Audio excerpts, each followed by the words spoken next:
د افغانانو او په ځانګړي ډول طالبانو لپاره زیات بد خبر. افغانستان کې یوې بلې خطرناکې ډلې د خپل موجودیت او مقاومت خبر ورکه.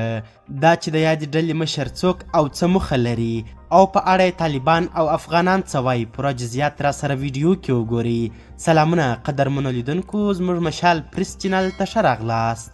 د طالبانو په وړاندې د نوې جنگي ډلې د موجودیت اعلان. جبهه مقاومت د طالبانو په 3 ورځ د خپل موجودیت اعلان وکړ. ولې اوس یوې نوې ډلې د طالبانو په وړاندې د موجودیت اعلان وکړ؟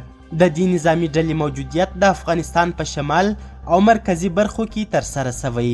هغوی د یوه ویډیویي پیغام له لارې ویلي چې طالبان ښځې نیسي، خبریالان زنداني کوي او داسې نورې غیر قانوني کړنې ترسره کوي. ځکه نو یې وسلواله مبارزه پیل کړې. د افغانستان ازادۍ په نوم دې نوې ډلې ویلي چې د جبهه مقاومت ډلې سره چې مشري احمد مسعود کوي هیڅ اړیکې نه لري.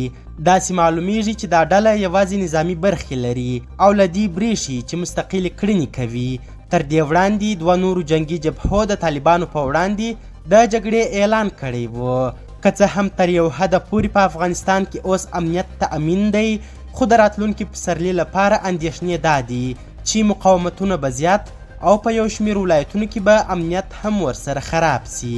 تر اوسه پورې دا معلومه نه ده چې د افغانستان خپلواکۍ غوښتونکې جبهه به څومره قوي او خطرناکه وي. خو د طالبانو په وړاندې د داعش او مقاومت جبهې په نوم وسلوال شای د راتلونکي لپاره یو خطر وګرځي. د راتلونکي پسرلي په تړاو له خلکو سره ډېرې اندېښنې دي چې شای امنیت خراب او افغانستان به یو ځل بیا د ډیرو جګړو ډګر سي.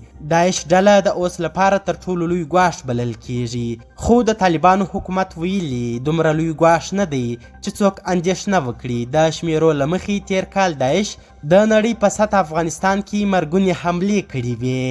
قدرمنو لیدونکو، ډیره زیاته مننه چې ویډیو مو تر پایه وکتل.